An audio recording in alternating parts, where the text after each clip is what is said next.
प्रिय छात्राओं, मैं हूं M.K. पाल। आज हमारा दूसरा अध्याय प्रारंभ हो रहा है। राजा, किसान और नगर, प्रारंभिक राज्य और अर्थव्यवस्था। इसमें लगभग 600 ईसा पूर्व से 600 ईस्वी के मध्य का इतिहास पढ़ाया जाएगा, अध्ययन किया जाएगा। सबसे पहले हम इस अध्याय के परिचय का वर्णन करते हैं। परिचय: हड़प्पा सभ्यता के बाद लगभग 1500 वर्षों में उपमहाद्वीप के विभिन्न भागों में कई प्रकार के विकास हुए। जहाँ पर हड़प्पा सभ्यता थी, सिंधु नदी घाटी में 1500 ईसा पूर्व से 1000 ईसा पूर्व के मध्य यहाँ पर ऋग्वेद का लेखन हुआ। वैदिक सभ्यता का उदय हुआ। वैदिक सभ्यता की विशेषताएं ग्रामीण सभ्यता थी और 1000 ईसा पूर्व से 600 ईसा पूर्व के काल को उत्तर वैदिक काल के नाम से जाना जाता है। इसी काल में अन्य वैदिक ग्रंथ जैसे सामवेद, यजुर्वेद, अथर्ववेद की रचना हुई। इसी के दक्षिण में भारत में भी यहाँ पर चारवाह बस्तियों के प्रमाण भी मिलते हैं। तो प्रिय छात्राओं, हम देखते हैं कि हमने इससे पहले जो प्रथम अध्याय पढ़ा था, हड़प्पा सभ्यता, ईंट मनके और अस्थियाँ वाला जो चैप्टर पढ़ा था, उसके बाद 1500 ईसा पूर्व से 1000 ईसा पूर्व का जो काल है उसको बोलते हैं ऋग्वेदिक काल। ऋग्वेदिक काल इसलिए कहा जाता है क्योंकि इसमें महत्वपूर्ण ग्रंथ वेद ग्रंथ जो था ऋग्वेद का की रचना की गई थी। और उसके बाद 600 ईसा पूर्व से 1000 ईसा पूर्व से 600 ईसा पूर्व के मध्य का जो काल है उसको कहा गया उत्तर वैदिक काल। और इस काल में वैदिक ग्रंथ या वेद ग्रंथ सामवेद, यजुर्वेद, अथर्ववेद की रचना की गई। लेकिन हमारा जो द्वितीय अध्याय है या दूसरा अध्याय है, इसमें हम 600 ईसा पूर्व से कुछ नए परिवर्तन आए उनका अध्ययन करेंगे। इस अध्याय में हम अध्ययन करेंगे कि प्रारंभिक राज्यों का साम्राज्यों का विकास किस प्रकार से हुआ, उस समय रजवाड़ों सरदारों का विकास, राजनीतिक प्रक्रियाओं के साथ अन्य परिवर्तन भी हुए। इसी दौरान सबसे महत्वपूर्ण हम देखते हैं कि यहाँ पर 16 महाजनपदों का उदय भी होता है। 16 महाजनपदों का उदय होता है और मगध साम्राज्य, मौर्य साम्राज्य, गुप्त साम्राज्य का अध्ययन भी यहाँ पर इस अध्याय में हम करेंगे।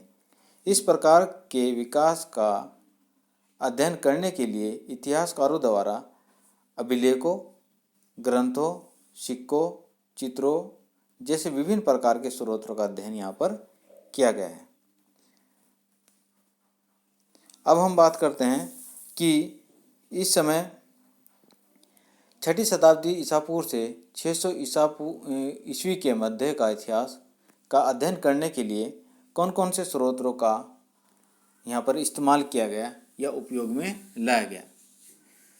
यहाँ पर स्रोत जो 3 प्रकार के स्रोत बताए गए हैं: पुरातात्विक स्रोत, साहित्यिक स्रोत, धार्मिक स्रोत और विदेशी स्रोत, जिससे हमें 6ठी शताब्दी ईसा पूर्व से 600 ईस्वी के मध्य के इतिहास की जानकारी प्राप्त होती है।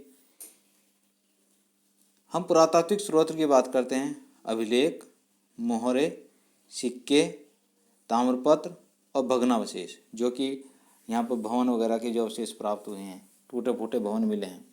साहित्यिक स्रोत में अर्थशास्त्र, मुद्रा राक्षस, मंजूश्री मूलकल्प, रघुवंश और मर्चकटिकम यहाँ पर महत्वपूर्ण साहित्य ग्रंथ प्राप्त हुए हैं।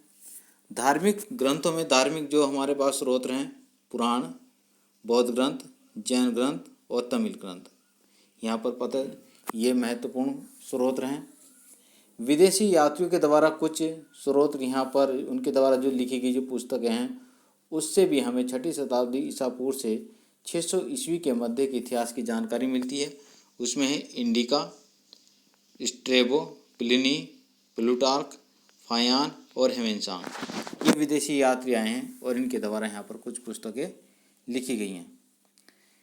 प्रिय छात्राओं, हमारा सबसे महत्वपूर्ण एक क्वेश्चन आता है, परीक्षा में पूछा जाता है कि मौर्य साम्राज्य के इतिहास को जानने के स्रोत कौन से हैं। यह क्वेश्चन इस प्रकार से भी आ सकता है: 6ठी शताब्दी ईसा पूर्व से 600 ईस्वी के मध्य इतिहास को लिखने के स्रोत कौन से हैं। तो उसमें प्रिय छात्रों हमने ये सूची देनी है। और अगर क्वेश्चंस अलग से आ जाता है कि मौर्य साम्राज्य के इतिहास को जानने के स्रोत कौन से हैं, हम उसको यहाँ से लिखेंगे। इसमें हम अध्ययन करते हैं। देखो, सबसे पहले बात करते हैं अभिलेखों की। मौर्य साम्राज्य के इतिहास को जानने के स्रोत अभिलेख। अभिलेखों से जानकारी प्राप्त होती है। अभिलेखों से जानकारी प्राप्त होती है। इसमें है अभिलेख उन्हें कहते हैं जो पत्थर, धातु या मिट्टी के बर्तन जैसी कठोर सतह पर खुदे होते हैं। ठीक है जी। अभिलेख कौन से होते हैं? पत्थरों पर होंगे, धातु पर होंगे, या मिट्टी के बर्तनों के ऊपर होंगे, या मोहरों के ऊपर होंगे, या विभिन्न प्रकार के स्रोतों के ऊपर जो लिखित रूप से जो खुदे हुए साक्ष्य हमें प्राप्त हुए हैं, सिक्कों पर हो सकते हैं वो, तो उनको हम अभिलेख कहते हैं। अभिलेखों में उन लोगों की उपलब्धियां, क्रियाकलाप या विचार लिखे जाते हैं जो उन्हें बनवाते हैं। हमेशा अभिलेखों में यदि किसी राजा के द्वारा या किसी सरदार के द्वारा या किसी सम्राट के द्वारा जो भी अभिलेख बनवाए गए हैं, उसमें उन राजाओं की उपलब्धियों का वर्णन किया जाता है, उनके क्रियाकलापों का वर्णन किया जाता है। अभिलेखों से तिथि की जानकारी भी मिलती है। अभिलेखों से राजा के साम्राज्य की सीमा का भी पता चलता है। अभिलेखों से महिलाओं, धार्मिक स्थलों, पुरुषों को दिए गए दान का ब्यौरा भी पता चलता है। प्राचीन अभिलेखों में सामान्यतः प्राकृत भाषाओं में लिखा गया जाता था। यानी कि प्राचीन अभिलेख जो हैं सामान्यतः प्राकृत भाषा में लिखे गए थे। तमिल, पाली, संस्कृत भाषा में भी कुछ अभिलेख प्राप्त होते हैं। हम बात करते हैं अगर साहित्यिक स्रोत की यहाँ पर, तो साहित्यिक स्रोतों में जैसे कि अर्थशास्त्र के बारे में बात करते हैं। अर्थशास्त्र यह कौटिल्य का अर्थशास्त्र मौर्यकालीन इतिहास को जानने का एक महत्वपूर्ण स्रोत है। कौटिल्य चंद्रगुप्त का मंत्री और मौर्य साम्राज्य निर्माता था।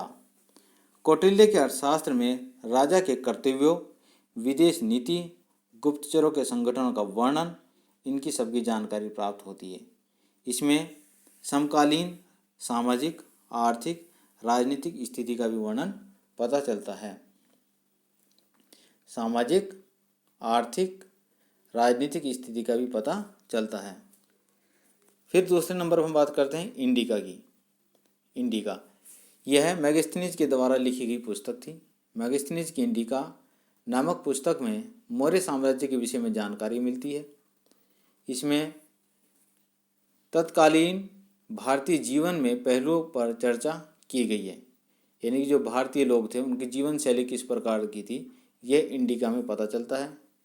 इसमें मौर्य साम्राज्य के प्रबंध, सैनिक प्रशासन, स्थानीय प्रशासन के बारे में जानकारी भी प्राप्त होती है। अगला स्रोत हम बात करते हैं यहाँ पर मुद्रा राक्षस। यह विशाखा दत्त द्वारा लिखा गया एक नाटक है।